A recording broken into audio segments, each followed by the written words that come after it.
अरे भाई राधे, आपके गन्ने की फसल तो वास्तव में आपके गन्ने की तरह अच्छी है।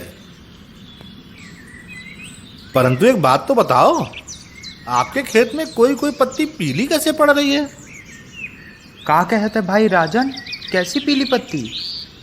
ये तो कितनी भी अच्छी फसल हो हर किसी में हो ही जाती है। नहीं भाई नहीं राधे, गन्ने की पत्ती पीली या लाल होने पर गन्ने में लाल सड़न रोग भी हो सकता है, जो कि गन्ने का कैंसर कहा जाता है। और आजकल 0238 प्रजाति में इसके काफ़ी लक्षण मिल रहे हैं। वैज्ञानिक और गन्ना विभाग के अधिकारियों ने तो ये भी बताया है कि इस बीमारी से कुछ अच्छी पैदावार वाली प्रजातियां समाप्त भी हो चुकी हैं। अरे भाई राजन, जब तुमको इतनी जानकारी है तो जरा हमारा खेत भी देखो। अगर ऐसा हुआ तो हमारे तो सारे सपने ही टूट जाएंगे। हमने तो मकान और मोटरसाइकिल का सपना देखा है। मोटरसाइकिल की बात तो भूल जाओ। आपकी फसल तो अच्छी है, परंतु इसमें लाल सड़न रोग लग गया है। भैया राजन, हम तो खेत पर रोज आते हैं, हमें तो कुछ दिखा नहीं। आपने एक साथ कैसे कह दिया? भैया राधे, जब गन्ने के थानों में पीली या लाल पत्ती वाले गन्नों की मात्रा कम हो, तभी इनको हमको बहुत ध्यान से देखना चाहिए और गन्ना विभाग द्वारा बताया गया उपचार करना चाहिए। बाद में तो ये महामारी का रूप ले लेती है।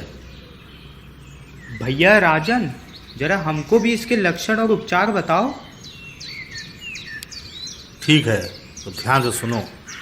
लाल सड़न की पहचान के लिए सबसे पहले गन्ने की तीसरी व चौथी पत्ती देखें। यदि बीच में लाल धब्बे दिखाई दें तो समझो कि यह लाल सड़न रोग की शुरुआत है।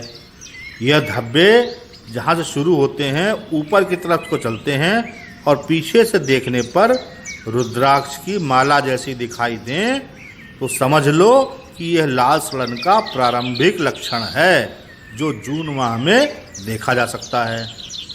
इतना ही नहीं, गन्ने को बीज से चीरने पर देखेंगे तो बीज से लाल होता है और उसमें सफ़ेद सफ़ेद धब्बे दिखाई देते हैं और सूंघने पर सिरके जैसी गंध आती है।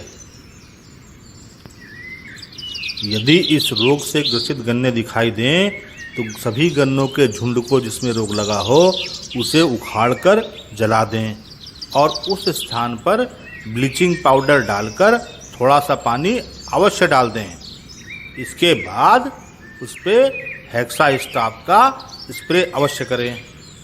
एक बात और, ऐसे गन्ना जिसमें इसकी बीमारी लगी हुई हो उसमें मिल में डालने का इंतज़ार न करें।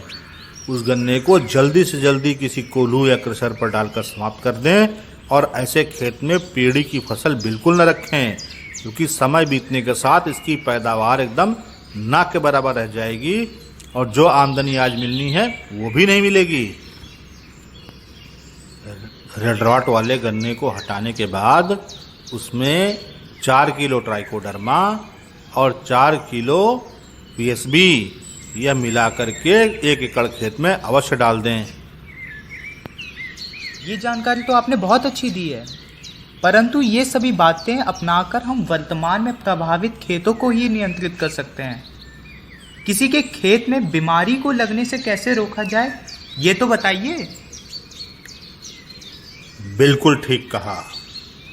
हमको पहले तो गन्ना अधिकारियों की बात को ध्यान से सुनना चाहिए और उनकी बताई गई सभी बातों को अमल में लाना चाहिए, जिससे कि यह स्थिति पैदा ही ना हो कि हमारी फसल खराब हो। अब जो बात बता रहा हूँ वो ध्यान से सुनना।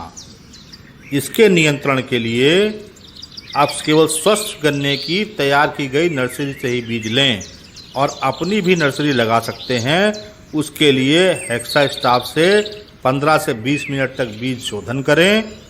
ज़मीन की तैयारी करने से पहले 4 किलो ट्राइकोडर्मा और 4 किलो पीएसबी अंतिम जुताई से पहले मिलाकर खेत में अवश्य डालें और उसके बाद रोगरोधी प्रजाति जैसे कि 0118, 98-014, 94-184 या 82-72 उनकी बुआई करें।